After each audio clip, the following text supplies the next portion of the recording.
Hey guys, I am Smooth Chiller. So let's review Avengers Doomsday trailer. So वैसे तो मैं AI creator हूँ but मुझे लगता है इस ट्रेलर को जरूर रिव्यू करना चाहिए क्यों as a big fan of Marvel I think there are lots of story बहुत सारी स्टोरी ऐसे ऑनलाइन है जिसमें कहा जा रहा है कि ये Iron man doomsday iron man का चेहरा यूज कर रहा है whatever. But there are some theories which could be a moment of truth, in the end maybe वही हो जो मैं सोच रहा हूँ बिकॉज मैंने बहुत एनालाइज की है ये इसकी मूवीज की सीरीज सिंस द बिगनिंग 2008 जब आयरन मैन रिलीज हुई थी.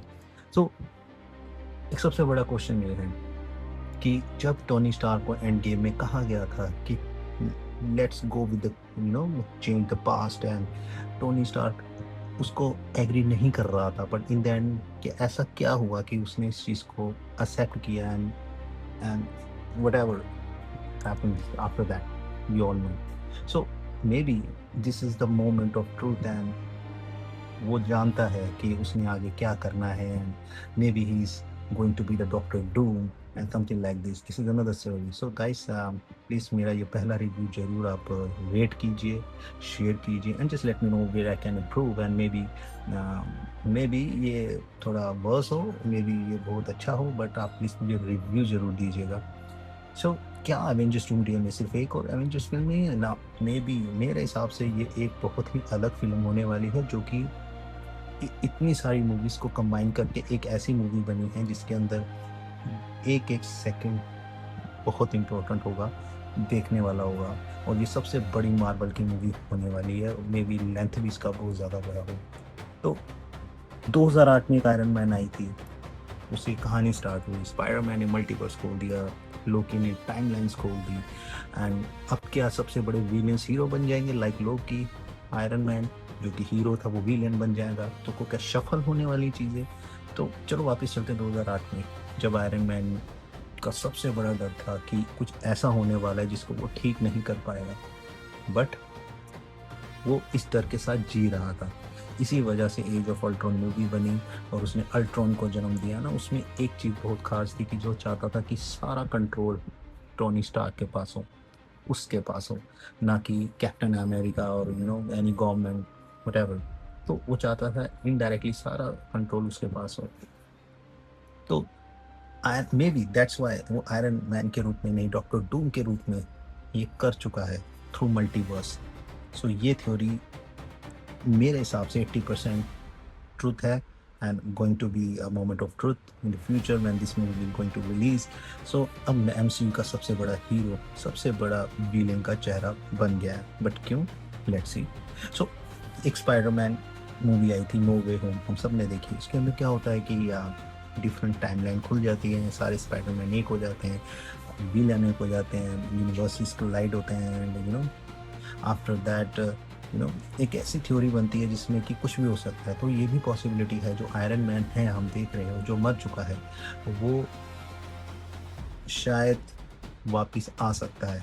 इट्स नॉट लाइक कि हो सकता है वो ना मरा हो.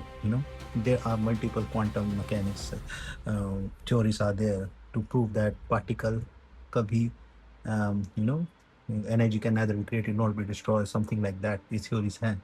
तो अगर एवेंजर्स उसके चेहरे में टोनी को देखेंगे जो कि डॉक्टर डूम है, तो क्या पीटर पार्क उसे देख के कंफ्यूज होगा, मारेगा नहीं, क्या करेगा?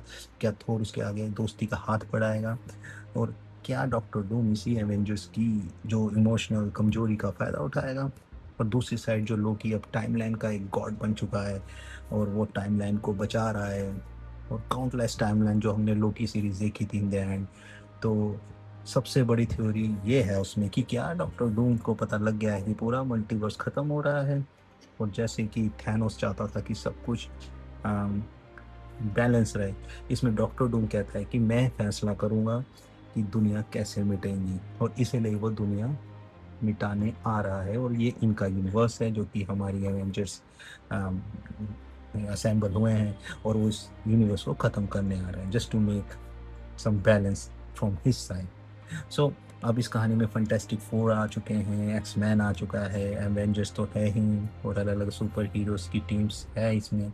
और इसके बीच डॉक्टर डूम सबसे खतरनाक व्यक्ति है। और क्योंकि मेरी थ्योरी के अनुसार डॉक्टर डूम सिर्फ मल्टीवर्स को डिस्ट्रॉय नहीं करना चाहता, वो पूरी रियलिटी को बचाना चाहता है और कहता है कि सब कुछ मेरे हाथ में है और ऐसा पॉसिबल है और ऐसा हो सकता है। तो मे बी ये एक थ्योरी है, बट इट्स पॉसिबिलिटी। तो अब आते हैं क्रेजी थ्योरी पे, जो बहुत ज़्यादा क्रेजी चल रही है इंटरनेट पे, कि डॉक्टर डूम टोनी स्टार का कनेक्शन क्या एक्टर होने से बहुत ज़्यादा बड़ा है। मे बी हो सकता है कि किसी दूसरे यूनिवर्स में टोनी स्टार्क ने अलग फैसले लिए हो, वो डॉक्टर डूम बन गया हो और आयरन मैन नहीं बना हो। फिर क्या डॉक्टर डूम जानबूझकर ऐसा इस्तेमाल कर रहा है, चाह रहा है कि एवेंजर्स कंफ्यूज हो जाए एंड वो अपना काम कर दे, उसकी do whatever he want to do in the end. हो सकता है ऐसा गाइस। सो मे बी जो ये एवेंजर्स डूमडे का सबसे बड़ा मकसद ये हो सकता है कि हम मार्वल की कहानी ख़त्म नहीं कर रहे हैं, हम पूरे एमसीयू को ऐसा तोड़ रहे हैं। और मे बी एवेंजर्स हार जाएं, यूनिवर्स कोलाइड होने लगे, अलग अलग रियलिटी निकल आए, नए सुपर हीरो हैं ना, और उसकी तबाही सिर्फ एक आदमी खड़ा हो, doctor Doom. And iron man के सेक्रीफाइस से लेके, स्पाइडरमैन के मल्टीवर्स से लेके, लोकी के टाइमलाइन को संभालने से लेकर शायद एमसीयू की पूरी कहानी एक ही सवाल की तरफ जा रही है कि जब पूरी मल्टीवर्स मर रही हो तो कौन फैसला करेगा कि दुनिया कैसे बचेगी। तो आई थिंक ये आयरन मैन की थ्योरी है, वो सब कंट्रोल चाहता था, वो Doctor Doom is the same. So may be मेरे हिसाब से डॉक्टर डूम ही आयरन मैन है। He played around the quantum realities and ये वही है, and in the end we will all get to know about this. Let's see होता क्या है। एंड मुझे रेट जरूर करिएगा and about what you get with this video, and comments guys, share, like, thank you, see you.